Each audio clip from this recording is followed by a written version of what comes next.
ರಾಜ್ಯ ಸರ್ಕಾರಕ್ಕೆ ಸಾರಿಗೆ ನೌಕರರು ಬಿಗ್ ವಾರ್ನಿಂಗ್ ಕೊಟ್ಟಿದ್ದಾರೆ. ಬೆಂಗಳೂರು ಸೇರಿ ರಾಜ್ಯಾದ್ಯಂತ ಬಸ್ ಸಂಚಾರ ಬಂದ್ ಆಗುತ್ತಾ ಹಾಗಿದ್ರೆ ಅನ್ನುವಂತ ಅನುಮಾನ ಆತಂಕ ಈಗ ಉಂಟಾಗ್ತಾ ಇದೆ. ಸರ್ಕಾರ ಮತ್ತಿಗೆ ಸಾರಿಗೆ ಸಿಬ್ಬಂದಿ ಮಧ್ಯೆ ಈಗ ಸಂಬಳ ಸಮರ ಆರಂಭ ಆಗಿದೆ. ವೇತನ ಪರಿಷ್ಕರಣೆ ಸಂಬಂಧ ಸಾರಿಗೆ ಸಿಬ್ಬಂದಿ ಸಮರವನ್ನ ಸಾರ್ತಾ ಇರುವಂತದ್ದು ಇದು ಮುಗಿತಲೇ ಇಲ್ಲ ಅಂತ ಹೇಳ್ಬೋದು. ಈ ಕತೆ ಮೇ 20ನೇ ತಾರೀಕಿಂದ ರಾಜ್ಯಾದ್ಯಂತ ಬಸ್ ಬಂದ್ ಆಗುತ್ತೆ ಎನ್ನುವಂತ ಕರೆಯನ್ನ ಕೊಟ್ಟಿರುವಂತದ್ದು ಸಾರಿಗೆ ನೌಕರರು. ರಾಜ್ಯ ಸರ್ಕಾರಕ್ಕೆ ಸಾರಿಗೆ ನೌಕರರು ಬಿಗ್ ವಾರ್ನಿಂಗ್ ಕೊಟ್ಟಿದ್ದಾರೆ.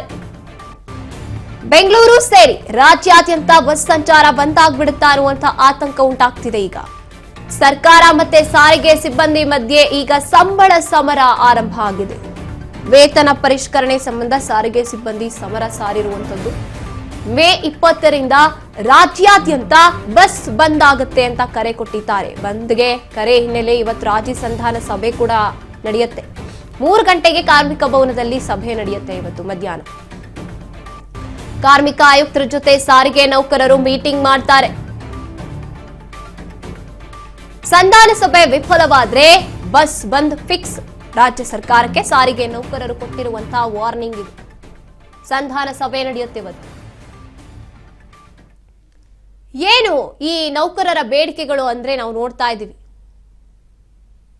ಈ ಬೇಡಿಕೆಗೆಲ್ಲ ಈಡೇರಬೇಕು ಅಂತ ಈಗ ಹೋರಾಟಕ್ಕೆ ಮುಂದಾಗಿರುವಂತದ್ದು. ಈ ಬಗ್ಗೆ ಹೆಚ್ಚಿನ ಮಾಹಿತಿ ನಮ್ಮ ಪ್ರತಿನಿಧಿ ರವಿಚಂದ್ರ ನೀಡ್ತಾರೆ. ಎಸ್ ರವಿಚಂದ್ರ, ಇದು ಒಂದು ರೀತಿಯಾಗಿ ಮುಗಿಯದ ಕತೆ ಅಂತ ಹೇಳ್ಬೋದು. ಸಂಬಳ ಸಮರ ಈಗ ಬಿಗ್ ವಾರ್ನಿಂಗ್ ಕೊಟ್ಟಿದ್ದಾರೆ. ಇನ್ನು ಮುಂದೆ ಓಡಾಡಲ್ವಾ ಹಾಗಿದ್ರೆ ಬಸ್ಗಳು, ರಸ್ತೆಗಿಳಿಯಲ್ವಾ ಅನ್ನುವಂತ ಆತಂಕ ಉಂಟಾಗ್ತಿದೆ. ಏನ್ ನಡೀತಿದೆ ಸದ್ಯದ ಮಟ್ಟಿಗೆ ಅಂತ?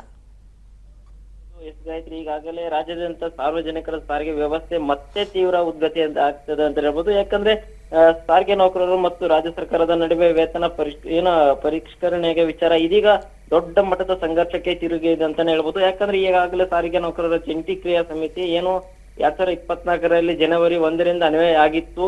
ಆದ್ರೆ 25% ವೇತನ ಪರಿಷ್ಕರಣೆ ಮಾಡ್ಬೇಕಿತ್ತು. ಆದ್ರೆ ರಾಜ್ಯ ಸರ್ಕಾರ ಮುಂದೆ ಬಲವಾದ ಬೇಡಿಕೆಗಳು ಇಟ್ಟಿದ್ದ ಕಾರಣಕ್ಕೋಸ್ಕರ ಈ ಸರ್ಕಾರ ಈಗಾಗಲೇ ಏನು 2025ರಲ್ಲಿ ಏಪ್ರಿಲ್ 1ರಿಂದ ಅನ್ವಯ ಆಗುವಂತ ಕೇವಲ 12.5% ಪ್ರತಿಶತದ ವೇತನ ಹೆಚ್ಚಳ ಮಾಡ್ಬೇಕಿತ್ತು. ಆದ್ರೆ ಒಡಿಸಿದ್ದು ಇದೀಗ ಅಂತಿಮ ಎನ್ನುವ ಸಂದೇಶ ಕೂಡ ರವಾನಿಸಿದೆ ಅಂತಾನೆ ಹೇಳ್ಬೋದು. ಇದರಿಂದ ಸಾರಿಗೆ ನೌಕರರು ಆಕ್ರೋಶಗೊಂಡಿದ್ದಾರೆ. ಯಾಕಂದ್ರೆ ಸಿಎಂ ಘೋಷಣೆ ಅಂತಿಮ ಹೇಳೋದಾದ್ರೆ ಸರಿಯಲ್ಲ, ಇದು ನಮ್ಗೆ ಒಪ್ಪೋದಿಲ್ಲ. ಹಾಗಾಗಿ ನಾವು ನಮ್ಮ ಬೇಡಿಕೆ ಈಡೇರಿಸಿದರೆ ರಾಜ್ಯಾದ್ಯಂತ ಬಸ್ ಸಂಚಾರ ಮಾಡುತ್ತೇವೆ, ಇಲ್ಲವಾದ್ರೆ ಇದು ನಾವು ಸರ್ಕಾರಕ್ಕೆ ಒಂದು ಬಿಗ್ ವಾರ್ನಿಂಗ್ ನೀಡುತ್ತಿದ್ದೇವೆ ಅಂತ ಕೂಡ ಈಗಾಗಲೇ ಹೇಳಿದ್ದಾರೆ. ಅಷ್ಟಲ್ಲದೆ ಇದೀಗ ಅತ್ಯಂತ ಏನಂದ್ರೆ ಮಹತ್ವ ಬೆಳವಣಿಗೆ ಆಗಿದೆ. ನಾಳೆ ಅಂದ್ರೆ ಮೇ 20ರಂದು ರಾಜ್ಯಾದ್ಯಂತ ಬಸ್ ಬಂದ್ಗೆ ವಿವಿಧ ಸಾರಿಗೆ ಸಂಘಟನೆಗಳು ಕರೆ ನೀಡಲಿದೆ ಅಂತಾನೆ ಹೇಳ್ಬೋದು. ಯಾಕಂದ್ರೆ ಕೆಎಸ್ಆರ್ಟಿಸಿ, ಬಿಎಂಟಿಸಿ ಸೇರಿದಂತೆ 4 ಸಾರಿಗೆ ನಿಯಮಗಳ ನೌಕರರು ಹೋರಾಟಕ್ಕೆ ರಸ್ತೆಗೆ ಇಳಿಯಲಿದ್ದಾರೆ ಗಾಯತ್ರಿ. ಇನ್ನೊಂದ್ ಕಡೆ ನೋಡೋದಾದ್ರೆ ಬಂದ್ ಕರೆಯಲ್ಲಿ ಇಂದು ಮಧ್ಯಾಹ್ನ 3 ಗಂಟೆಗೆ ಬೆಂಗಳೂರಿನ ಕಾರ್ಮಿಕ ಭವನದಲ್ಲಿ ಬಹಳ ಮಹತ್ವದ ರಾಜ್ಯ ನೇತೃತ್ವದ ಒಂದು ಸರ್ಕಾರದ ಸಾರಿಗೆ ನೌಕರರ ಜಂಟಿ ಕ್ರಿಯಾ ಸಮಿತಿ ಮುಖಾಮುಖಿ ಚರ್ಚೆ ನಡೆಸಲಿಕ್ಕೆ ಸಿದ್ಧವಾಗಿದ್ದಾರೆ ಅಂತಾನೆ ಹೇಳ್ಬೋದು. ಆದ್ರೆ ಒಂದು ಕಡೆ ಸರ್ಕಾರ ಹೆಚ್ಚುವರಿ ವೇತನ ಹೆಚ್ಚಳವಾದ್ರೆ ಸದ್ಯಕ್ಕೆ ಅಸಾಧ್ಯ ಅಂತ ಕಟ್ಟುನಿಟ್ಟಾಗಿ ನಿಲ್ಲುವಂತ ತಾಳಿತ್ತೆ. ಮತ್ತೊಂದು ಕಡೆ 25% ವೇತನ ಪರಿಷ್ಕರಣೆ ಆಗಲೇಬೇಕೆಂದು ಪಟ್ಟಿಡಿದಿದ್ದಾರೆ ನೌಕರರು ಅಂತಾನೆ ಹೇಳ್ಬೋದು.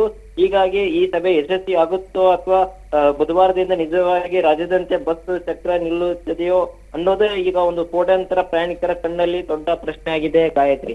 ಎಸ್, ಥ್ಯಾಂಕ್ ಯು ರವಿಚಂದ್ರ ನಿಮ್ಮೆಲ್ಲ ಮಾಹಿತಿಗಾಗಿ. ಎಸ್, ಈಗ ಮೇ 20 ಅಂತ ಬಂದಾಗ ಸರ್ಕಾರ 3 ವರ್ಷ ತುಂಬಿರುವಂತಹ ಸಂಭ್ರಮಾಚರಣೆ ನಡುವೆ ಈಗ ಬಿಸಿ ಮುಟ್ಟಿಸ್ತಾ ಇರುವಂತದ್ದು ನೌಕರರು.